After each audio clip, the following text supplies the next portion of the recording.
તો આ બધી ઔષધિનું પોષણ ના થાય. આ ફૂલ ને બધું તમે પાસે બેઠા છો, તમે જુઓ ક્યારે ઉગી જાય તમને ખબર ન પડે. એટલે જેટલી સૂર્યની જરૂર છે એટલી જ ચંદ્રની છે. તો હવે આપણે બધા શું છે? આપણે બધા દીપક અને બધી જે ઓલી હોય ને એ બધી પછી રાત્રે જ ખીલે.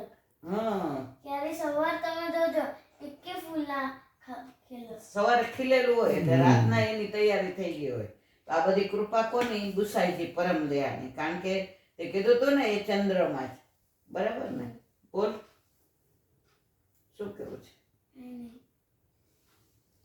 ગુસાઈજી તો સાક્ષાત પૂર્ણ પુરુષોત્તમ છે એની પ્રતીતિ એક વૈષ્ણવ હતો.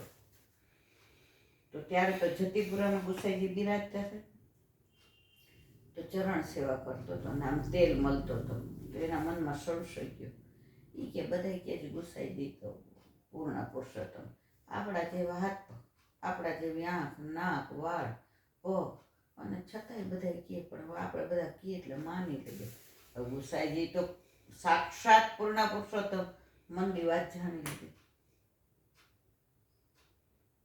ઘંટાનાદ થયો આરતીનો. ઓલાને કે જા તારે જવું હોય તો. ઓલો વિચારમાં પડી ગયો કે આમ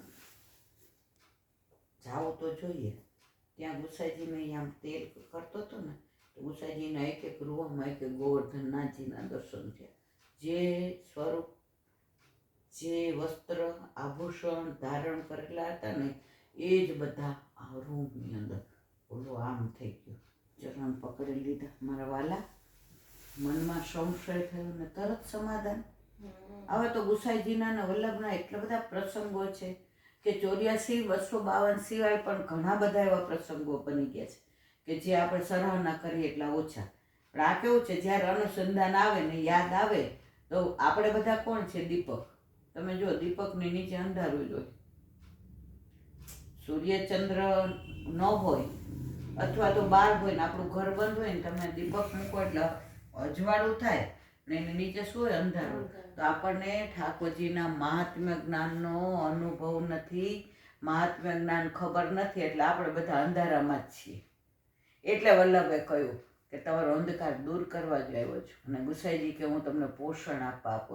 તો વલ્લભે માર્ગનું પ્રાગટ્ય કર્યું અને ગુસાઈજીએ પોષણ આપ્યું. આજે રાગ, ભોગ, શિંગાર આ બધું કોણે આપ્યું? ગુસાઈજી પ્રગટ ના થયા હોત તો કોણ આપે? સૌથી વિશેષ ગુસાઈજીની કૃપાએ આપણને વલ્લભની ઓળખાણ કરાવી. આ સર્વોત્તમ સ્તોત્ર ન હોત તો વલ્લભને આપણે ઓળખાત કેવી રીતે? અને એની ટીકા એટલી સરસ ગોકુળનાથજીએ ચંદ સરોવર પર લખી છે. આ બધું તો કેવું, જેટલું જેટલા અંદર ઉતરો એટલો આનંદ છે. માહે પડ્યા મહાસુખ માણે, દેખન હારા દાજે. ઓલા જે અંદર મરજીવા પડ્યા હોય ને મોતી મળતા હોય ને તો એને કેવો આનંદ આવતો હોય. બાર ઉભા હોય એને તો છપછબિયા બોલાવે. એનું સામર્થ્ય જ એટલું કે છપછબિયા જ બોલાવે. અંદર શું હાય હાય તણાઈ જાય તું, ડૂબી જાય તું. પણ પુષ્ટિ માર્ગની એ જ પેલી છે કે તમે આ માર્ગમાં ડૂબો તો તરી જાઓ, અને જો તરો તો ડૂબી જાઓ. તમારે આ બાર છપછબિયા બોલાવો તો તમારે કઈ મેળ પડે નહીં. કાલે અહીંયા સુધી આવ્યા હતા. ધર્મ, અર્થ, કામ, મોક્ષ આવા નામના ચારેય અર્થ પુરુષાર્થ બુદ્ધિ માનવના છે. મર્યાદા માર્ગ ને બધામાં ધર્મ, અર્થ, કામ, મોક્ષ જુદી વસ્તુ છે.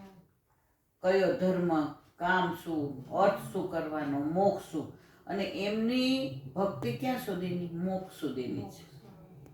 જ્યાં સુધી પુષ્ટિ માર્ગમાં નહોતા આવ્યા ત્યાં સુધી આપણને એવું જ હતું કે મોક્ષ મુક્તિ મળી જાય. મુક્તિ 4 પ્રકારની: સાલોક્ય ને સારૂપ્ય ને સાયુજ્ય. હવે એમાં કેવું, તમે સારૂપ્ય એટલે પ્રભુના રૂપમાં ભળી જાઓ. હવે તમે જે કે આજે તમને તરસ લઈ ગઈ છે અને સામે મીઠા જળનો કે નદી વહે છે, તો તમે નદીમાંથી ઘૂંટડા લઈ લઈને પીઓ તો તરસ બુજાય કે અંદર પડો રાધે રાધે? તો આ બધા કેવા મોક્ષ માંગે છે કે અમને તમારામાં ભેળવી દો તો તમને સ્વાદ નહીં આવે. પણ આપણે તો આમ ઘૂંટડા ભરી કરીને પીએ છીએ કે જે આપણી તરસે છીપાવે છે અને આપણને આનંદ આવે. તો આપણે બધા કોઈ મોક્ષ તો માંગતા જ નથી. અમે તો રાજના ખાસા ખવાસ, અમે રબડી થકી નહીં રીચીએ. પેલા પ્રભુદાસ જલોટા દહીં સરસ લઈ આવ્યા તો ઓલી કે ભાવ શું? તો કે હું મુક્તિ આપીશ. એટલે લખી દીધું મુક્તિ. તો વલ્લભે દાનના દિવસો હતા તો ભોગ ધરાવ્યો. એ કે પ્રભુદાસ આજ બોરસ માર વાલા બહુ પ્રેમથી આ રોઈ ગયા ક્યાંથી લાવ્યો તો એ કે બહુ મોંઘું પડ્યું માર વાલા એ કે કા એ કે મુક્તિ આપી એ કે બહુ સસ્તી પડી ભક્તિ નું આપી એ કે માગી હોત તો ભક્તિ આપત માગ્યા વિના ભક્તિ આમે તમે જો ઠાકોરજી બધું આપશે પણ ભક્તિ નહીં આપે એને ખબર છે ઓલું છોકરું આજે આ રોતું હોય ને તો તું એમ કે આ રમકડા લે આ ગેમ લે આ ચોકલેટ લે પાછું ભૂલી જાય ને તને ભૂલી અને એ ખેલવા માંડે રમવા માંડે કે હા રમતમાં માંડ પછી છેવટે તો એને એમ એટલી ભૂખ લાગે ને એટલી માં યાદ આવે ને કે એ પછી આંખો બંધ કરીને જ રોવે અને ત્યારે જખ મારીને આપણે લેવા પડે તો આપણી પરિસ્થિતિ એવી જ છે આપણે 84 લક્ષ્યોનીમાં બધા ખીલોનાથી ખેલીએ ધન ને સંપત્તિ ને છોકરા ને પ્રતિષ્ઠા ને માન ને મહત્વ ને તમે જુઓ તો ચારે બાજુ આપણી વાહ વાહ ત્યાં સુધી ઠાકોરજી કે ઓ વાહ રમકડાથી રમે છે હવે આને પણ એક સમય એવો આવે કે પ્રભુ આ બધુંય નહીં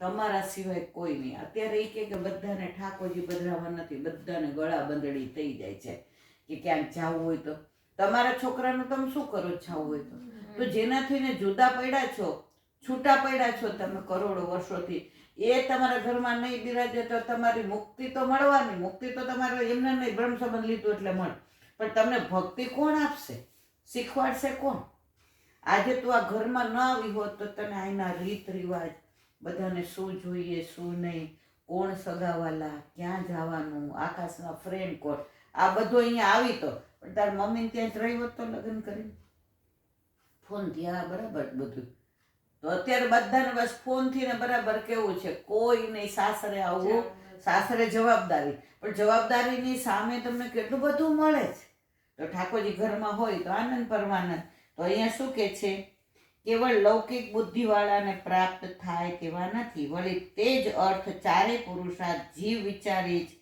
તેમજ ઈશ્વર વિચારી તેમ બે પ્રકારના હવે જો ધર્મ અને મોક્ષ એ આપણી ઈચ્છાની વાત છે આજે આપણે ધર્મ કરીએ જ નહીં તો મોક્ષ મળે આ મર્યાદામાં અને કામ અને અર્થ એ બધી નસીબની વસ્તુ છે તમે ગમે એટલું આજે ઓલો 2 CA હોય બેયને સરખા જ માર્ક આવ્યા હોય બેય ગોલ્ડ મેડાલિસ્ટ હોય એકના ઘરે 10 બંગલા ને 50 ગાડી હોય અને ઓલો બિચારો 50 એમાં નોકરી કરતો હોય હવે મહેનત સરખી કરી ભણ્યા સરખું ગોલ્ડ મેડલ પણ છતાંય આ અર્થ તમારા હાથમાં નથી અને ઓલા તમે કાલે જ કીધું હતું કે ટ્વિન્સ હોય જ્યોતિષી પ્રમાણે એમની કુંડલી એક જ હોય પછી એક મોટા બંગલામાં મેન્શનમાં રહેતો હોય એક ઝૂંપડામાં રહેતો હોય એટલે એ પ્રભુના હાથમાં છે આપણા હાથમાં નથી